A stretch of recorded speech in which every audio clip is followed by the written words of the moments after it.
আজ আবার একটা বহু পুরনো দিনের খুবই জনপ্রিয় ওপার বাংলার একটি রেসিপি নিয়ে হাজির হলাম।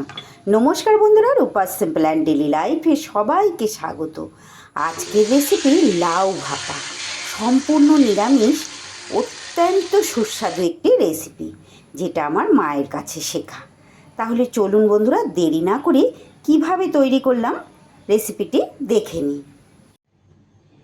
নিয়ে নিয়েছি এখানে একটা মাঝারি সাইজের লাউ। সবার প্রথমে যেটা করতে হয়, আমি লাউটা খুব ভালো করে কিন্তু জল দিয়ে ধুয়ে নিয়েছি। এবার লাউটার খোসা ছাড়িয়ে নেব।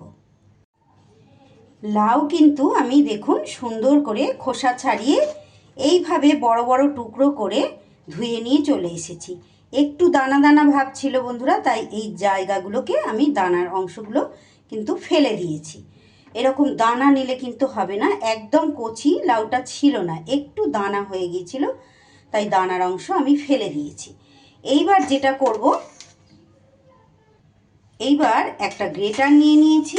এই গ্রেটার দিয়ে গ্রেটারের যে বড় যে ছিদ্রযুক্ত অংশটা আছে, সেখানে এরকম একটা একটা লাউ নিয়ে এইভাবে লাউগুলোকে, পুরো লাউটা এইভাবে গ্রেট করে নিতে হবে।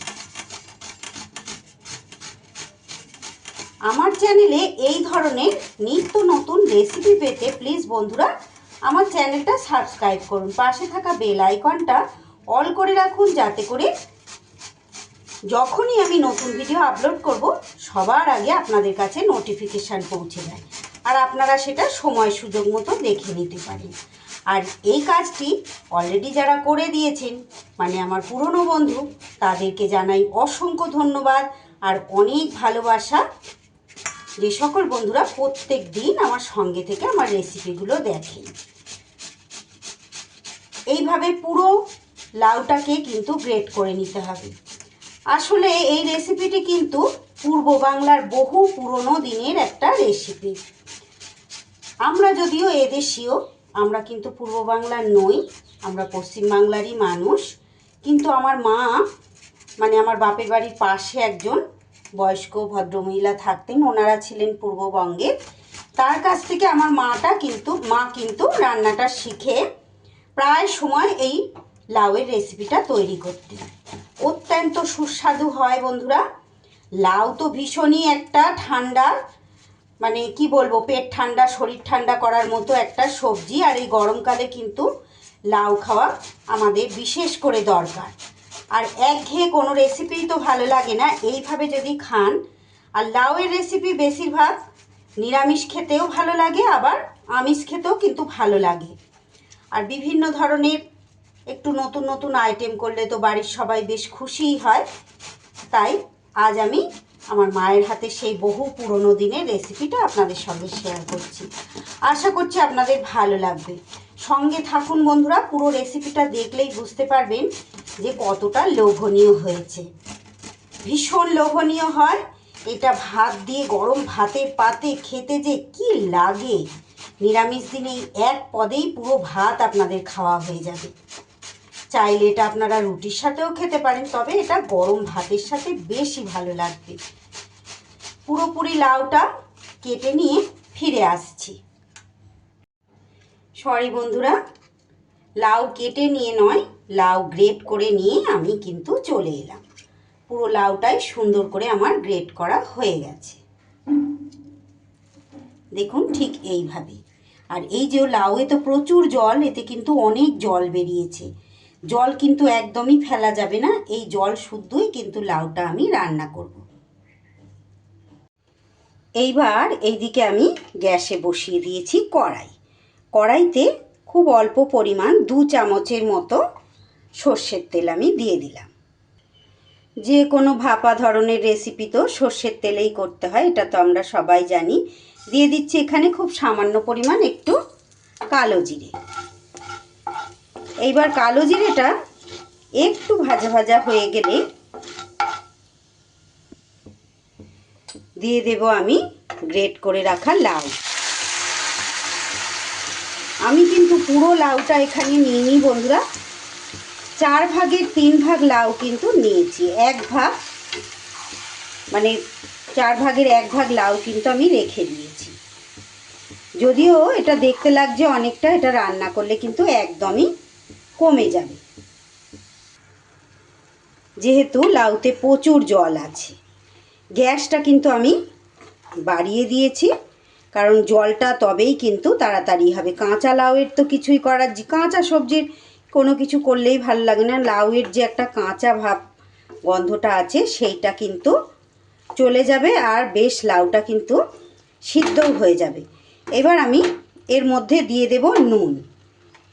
একটু শুরুতে অল্প নুনই দিচ্ছি, প্রয়োজন হলে পরে দেব, কারণ এটা তো পুরো কমে যাবে, শুরুতে কিন্তু নুনের আন্দাজটা পাওয়া যাবে না। এবার ঢাকা চাপা দিয়ে কিছু সময়ের জন্য রান্নাটা আমি করে নেব। তারই সাথে এখানে আমি খুব সামান্য পরিমাণ একটু হলুদ দিয়ে দিচ্ছি, একদম নামমাত্র হলুদটা দিতে হবে, কারণ লাউয়ের রেসিপিতে কিন্তু হলুদ দিলে ভালো লাগে না। আর নুনটাকেও নাড়িয়ে দিইনি, ভুলে গেছিলাম, নুনটাকেও একটু নাড়িয়ে দিয়ে আবারও ঢাকাটা দিয়ে দেব। আমার আজকের এই রেসিপি যদি আপনাদের ভালো লাগে বন্ধুরা, একটা লাইক করতে ভুলবেন না। ভিডিও শেষে একটা মন্তব্য রেখে দিয়ে যাবেন, যাতে করে আমি বুঝতে পারি সত্যি আপনাদের কতটা ভালো লেগেছে। ভালো লাগলে অবশ্যই বাড়িতে তৈরি করে খাবেন, আর যদি ভালো না লাগে, মানে কোনো রকম যদি ভুল ত্রুটি আমার থাকে, সেটাও কিন্তু জানিয়ে যেতে ভুলবেন না। তবে আমি নিজের ভুল ত্রুটিগুলো তো ঠিক করে নিতে পারবো, তাই না? ঢাকা দিয়ে দিলাম। ততক্ষণ এইদিকে আমি একটা মশলা রেডি করে নেব। তার জন্য আমি একটা মিক্সির বাটি এখানে নিয়ে নিলাম। এর মধ্যে নিয়ে নিচ্ছি আমি 3 চামচ পোস্ত। পোস্তর পরিমাণটা আমি একটু বেশি নিয়েছি বন্ধুরা, যেহেতু লাউয়ের পরিমাণটা একটু বেশি আছে। লাউ কম বেশি হলে মশলার পরিমাণও কিন্তু আপনারা কম বেশি করে নিতে পারেন। এখানে দিয়ে দিলাম আমি 1.5 চামচের মতো সাদা সর্ষে। আপনারা চাইলে এখানে কিন্তু একটু কালো সর্ষেও ব্যবহার করতে পারেন, তবে যেহেতু লাউ তো আমি কালো সর্ষেটা এখানে ব্যবহার করলাম না, শুধু সাদা সর্ষেটাই দিলাম। আর একটা জিনিস এখানে দিয়ে দেব আমি, এখানে নিয়ে নিয়েছি চীনা বাদাম। এখানে 3 চামচের মতো চীনা বাদাম আমি ব্যবহার করেছি। তবে আপনাদের কাছে ক্ষমা প্রার্থী বন্ধুরা, আমার মা যখন এই রেসিপিটা করতেন, মা কিন্তু চীনা বাদামটা এখানে দিতেন না, এর জায়গায় মা দিতেন নারকেল কোড়া। আজকে আমার কাছে নারকেল কোড়া অ্যাভেলেবেল নেই, তাই আমি কিন্তু নারকেল কোড়া দিতে পারলাম না, চীনা বাদামটাই দিলাম। আমি এটাও করি অনেক সময়, নারকেলটা তো সব সময় আমাদের হাতের কাছে থাকে না, তাই নারকেল কোড়ার বদলে আমি এখানে কিন্তু চীনা বাদামটা নিলাম। আমি এইভাবে একটু মশলাটাকে শুকনো অবস্থায় ঘুরিয়ে নিলাম। চীনা বাদামের জায়গায় কিন্তু আপনারা এখানে বন্ধুরা কাজু বাদামও দিতে পারেন। আর দিয়ে দিচ্ছি এখানে ছোট ছোট 4টে কাঁচা লঙ্কা। এইবার এতে দিয়ে দিলাম একটু জল। সুন্দর মিহি পেস্ট একটা এইভাবে তৈরি করে নিলাম। এদিকে প্রায় 5 মিনিট এইভাবে ঢাকা চাপা দিয়ে আমি কিন্তু রান্নাটা হাই ফ্লেমে হতে দিয়েছি। হাই ফ্লেমে না করলে যে লাউয়ের যে জলটা তাড়াতাড়ি শুকনো হবে না। দেখুন লাউ কিন্তু আমার বেশ সিদ্ধ হয়ে গেছে, আর জলটাও কিন্তু অনেকটাই কমে গেছে। এবার ঢাকা চাপাটা খুলে দিলাম, যাতে করে জলের যে এখনো জলীয় ভাবটা আছে পুরোপুরি খুব অল্প সময় জলটা আরও একটু টেনে যায়। একদম সহজ একটা রেসিপি বন্ধুরা, সামান্য উপকরণেই কিন্তু ভীষণ লোভনীয়, খুব সুস্বাদু একটা রেসিপি কিন্তু তৈরি হয়ে যাবে। এইবার আমি এই জলটা কমতে কমতে এরই মধ্যে দিয়ে দেব যে মশলার পেস্টটা তৈরি করলাম, সেই মশলার পেস্টটা। চেষ্টা করবেন বন্ধুরা, এটা যদি নারকেল দিয়ে করে খেতে পারেন খুব ভালো হয়। আমার কাছে শুধু আজকে নারকেলটা আমি আর নেই বলে দিতে পারলাম না, তবে এইভাবে একবার করে খেয়ে দেখবেন। লাউয়ের তো অনেক রকমের রেসিপি আপনারা খেয়েছেন, অবশ্যই এইভাবে একবার তৈরি করে খেয়ে দেখবেন। মিক্সির বাটিটা ধুয়ে সামান্য পরিমাণ একটু জল দিয়ে দিলাম, কারণ বাটিতে অনেকটা মশলা কিন্তু লেগেছিল। এইবার সম্পূর্ণ মশলা দিয়ে একটু মশলাটা এইভাবে মিশিয়ে নিচ্ছি। এবার এর মধ্যে দিয়ে দেব আমি সর্ষের তেল। এখানে 2 থেকে 3 চামচের মতো সর্ষের তেল আমি দিলাম। সর্ষের তেলের পরিমাণটা আরও একটু লাগবে। যে কোনো ভাপা রেসিপিতেই সর্ষের তেলেই কিন্তু আসল স্বাদটা নিয়ে আসে। এবার তেলটা দিয়েও খুব ভালো করে এইভাবে সব কিছু মিশিয়ে দিতে হবে।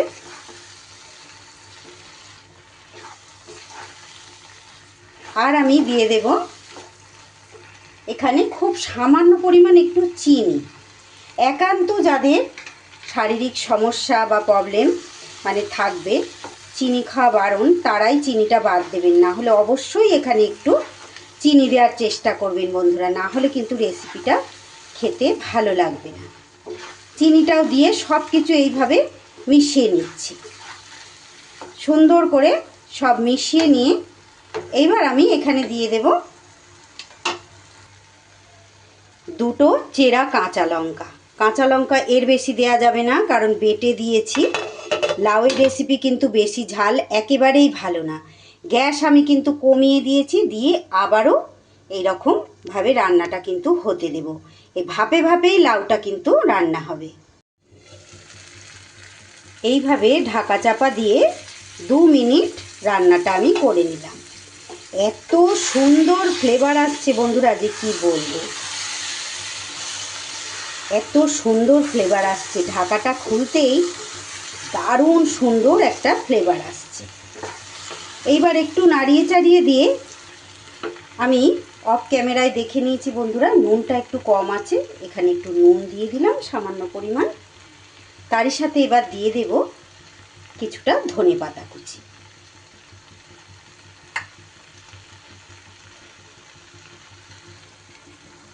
গ্যাস কিন্তু একদম লো টু মিডিয়ামে আছে, কারণ লাউয়ের জল অংশ কিন্তু শুকিয়ে গেছে।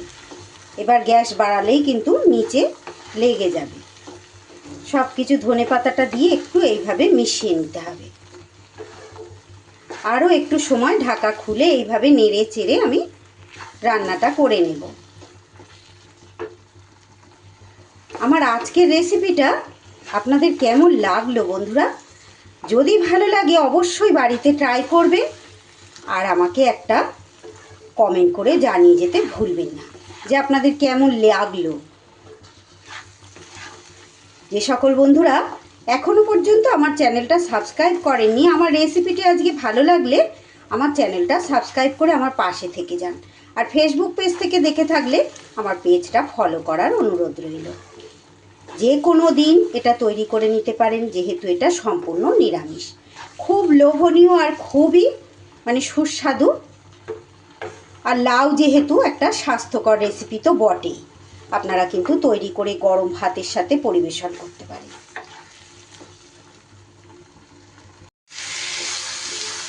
আরও 2 মিনিট এইভাবে মাঝারি আঁচে কিন্তু রান্নাটা আমি নাড়িয়ে চাড়িয়ে করে নিলাম বন্ধুরা। এইবার সব শেষে ওপর থেকে আবারও একটু কাঁচা সর্ষের তেল আমি দিয়ে দেব, কারণ জানেন তো যে কোনো ভাপা রেসিপির মধ্যে এই কাঁচা সর্ষের তেল কিন্তু একদম মাস্ট। আমার লাউ ভাপা কিন্তু একদম রেডি। আমি গ্যাস বন্ধ করে দিয়ে এইভাবে ঢাকা চাপা দিয়ে 5 মিনিট স্ট্যান্ডিং টাইমে রেখে তারপর পরিবেশন করব। এবার গরম গরম ভাতের সাথে পরিবেশন করে দেব। আর অন্য কিচ্ছু লাগবে না, এটা দিয়েই পুরো ভাত খাওয়া হয়ে যাবে। রেসিপিটি ভালো লাগলে লাইক, কমেন্ট, শেয়ার ও সাবস্ক্রাইব করে আমার পাশে থাকবেন। সবাই খুব ভালো থাকবেন, সুস্থ থাকবেন। ধন্যবাদ।